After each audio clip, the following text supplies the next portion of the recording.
La disfunción sexual constituye una incapacidad, en el caso del hombre, la disfunción sexual eréctil, de la incapacidad para tener una adecuada erección o mantener esta para lograr una satisfacción sexual adecuada. En el caso de la mujer, también existe la disfunción sexual cuando ésta no logra tener un orgasmo o ésta no logra ser satisfactoria. Dentro de todas las causas que llevan o condicionan la aparición de esta entidad, hay enfermedades crónicas, en este caso la hipertensión y la diabetes mellitus, sobre todo la diabetes mellitus tipo 2, que condicionan dicha patología.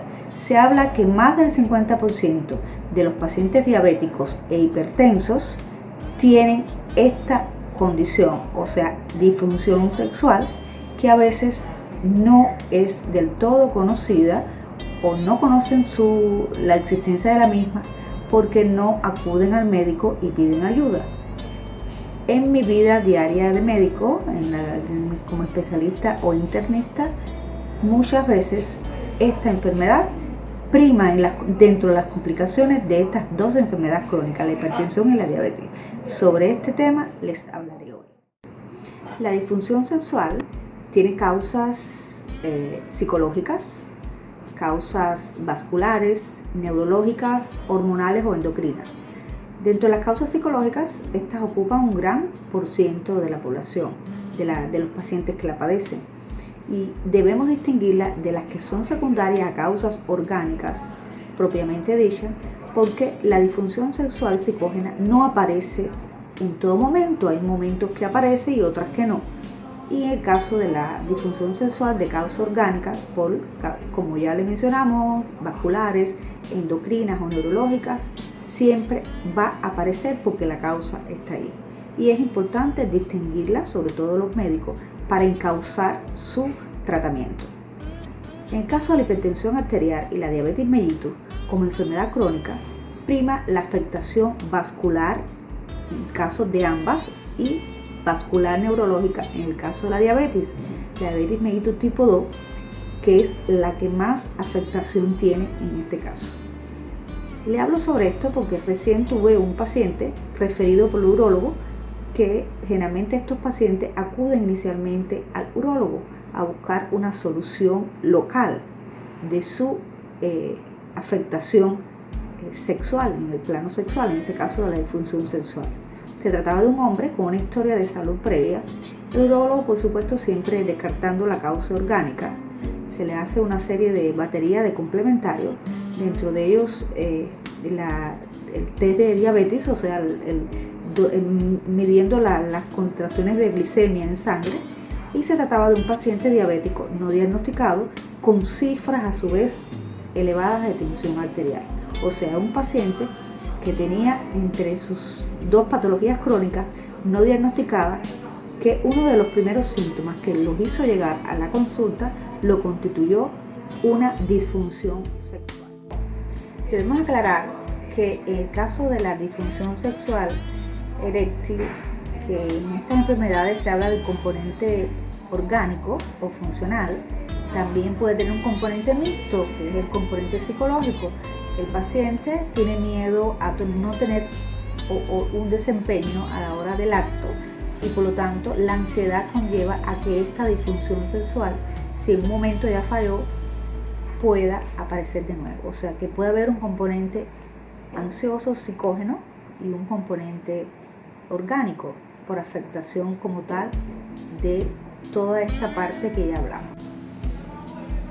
La disfunción sexual eréctil constituye un síntoma, no una enfermedad como tal, y traduce clínicamente afecciones vasculares en diferentes niveles. A veces hemos visto en consulta que es el primer síntoma o el primer manifestación clínica de una enfermedad cardiovascular. Cuando vemos al paciente que se queja de una disfunción sexual o una incapacidad para mantener su erección o tener una erección, cuando investigamos desde el punto de vista clínico, el paciente además tiene una cardiopatía isquémica, tiene una afección renal, o sea, que es una manifestación vascular localizada, pero que traduce por detrás de todo eso una afección un poco más severa, sobre todo a nivel vascular o a nivel cardiovascular. Por lo tanto, es importante investigarla. Y se habla que de 30 de cada 100 pacientes entre la edad entre 40 y 70 años van a padecer disfunción sexual. Y si a esto se suma entidades o condiciones como tabaquismo, hipertensión arterial, diabetes mellitus, hipercolesterolemia, obesidad, que a su vez la obesidad disminuye los niveles, disminuye o se acompaña de niveles de testosterona disminuidos, por lo tanto se asocia a otro factor hormonal en esta disfunción sexual, además de otras enfermedades como la enfermedad de Parkinson, pero si además este paciente es hipertenso y toma determinados medicamentos que tienden a favorecer la disfunción sexual, se suma otra condición, o sea, el uso de medicamentos que potencializan la disfunción sexual. Como ves, son muchas las condiciones que se ven involucradas en este fenómeno de impotencia sexual, mal llamada impotencia sexual, pero que en realidad es una disfunción sexual eréctil y que como médico y como pacientes ustedes tienen que tenerlo en cuenta. En la mujer, ¿cómo se ve afectada la disfunción sexual? En el caso de las pacientes diabéticas, va a haber una disminución de la libido o del apetito sexual. Como la polioneuropatía diabética conlleva una disminución de la sensibilidad, sobre todo a nivel del clítoris, y por lo tanto las pacientes o estas pacientes portadoras de esta diabetes no tienen un orgasmo adecuado o no lo tienen, lo que en este caso ocurre algo que todos sabemos: las mujeres no acuden al médico, no piden ayuda, cuando en realidad es una patología que, aunque puede aparecer en estas entidades, puede tener tratamiento también. En cuanto al tratamiento médico de la disfunción sexual eréctil, ha sido mucho el desarrollo que se ha avanzado en los últimos tiempos, independientemente de la causa.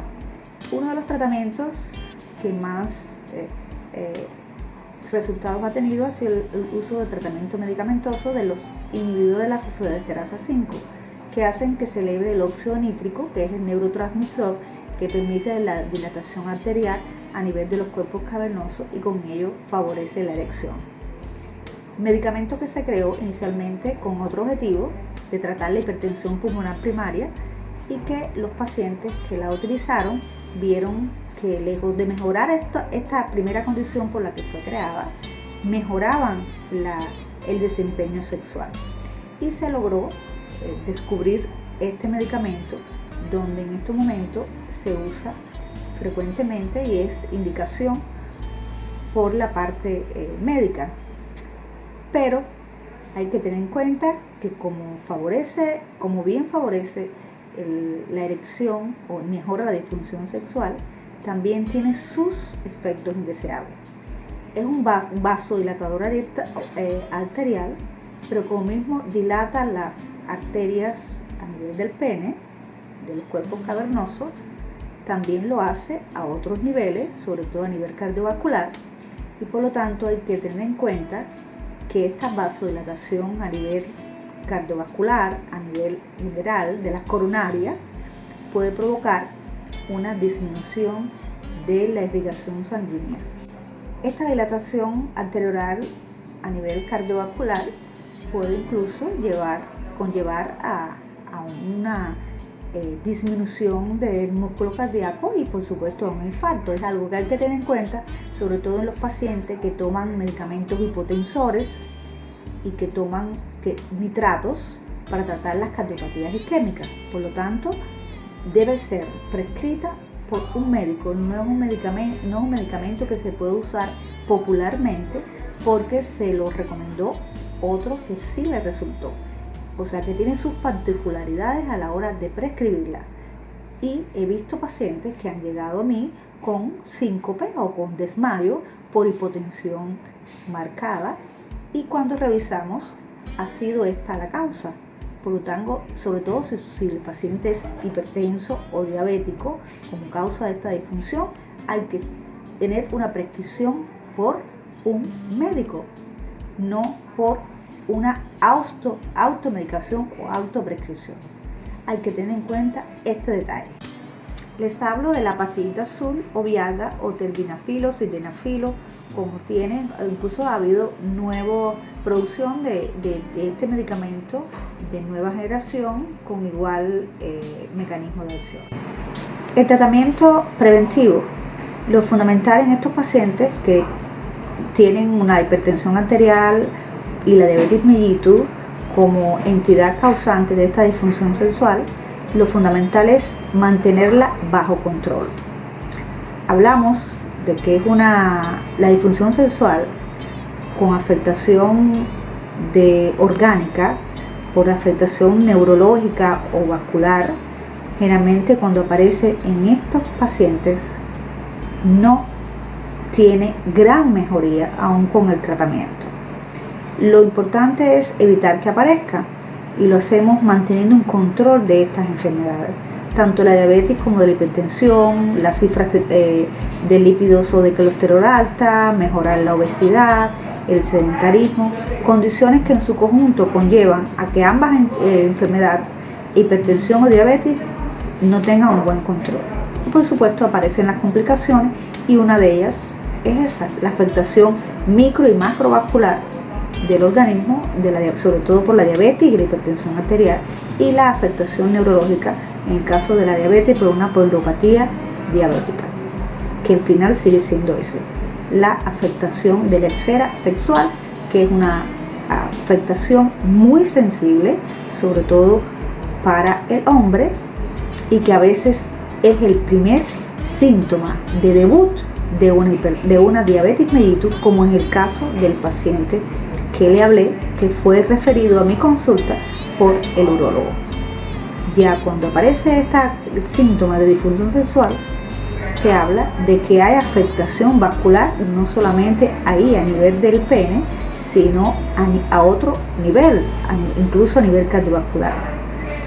Y ya les dije, en mi caso de mi paciente, fue el primer síntoma que él lo hizo acudir al médico para pedir ayuda. Sin embargo, la causa estaba ahí, posiblemente llevaba tiempo de evolución sin tratamiento, no había ido nunca al médico, no se había chequeado nunca la presión, no se le había hecho ningún chequeo hematológico y por lo tanto ya estaba haciendo estragos a nivel vascular y lo hizo en esa parte, en la esfera sexual. La disfunción sexual siempre ha constituido un tema tabú a la hora de abordarla. Y ahora es que en estos tiempos, como hay una afluencia de información por los diferentes medios, esto se está asimilando más por los que lo padecen y se están yendo a buscar ayuda médica. Esto es una entidad que debe tener un abordaje multidisciplinario, donde un grupo de médicos, ya sea el internista, el psicólogo, el urólogo, el endocrino, deben abordarla en modo conjunto para lograr resultados con relación a ella. Como también es una entidad donde el manejo debe ser de pareja, no solamente el que la padece, sino la pareja debe verse involucrada para que los resultados sean lo más adecuados posible. Si les gustó el tema que abordé hoy, háganmelo saber a través de sus comentarios. Denle like si les gustó, compartan, suscríbanse para seguir abordando temas de interés de todos, sobre todo estos temas un poco también polémicos. Y si quieren saber algo en específico sobre el tema, háganlo también a través de mis comentarios. Nos vemos en el próximo video que subiré en la próxima semana. Hasta pronto.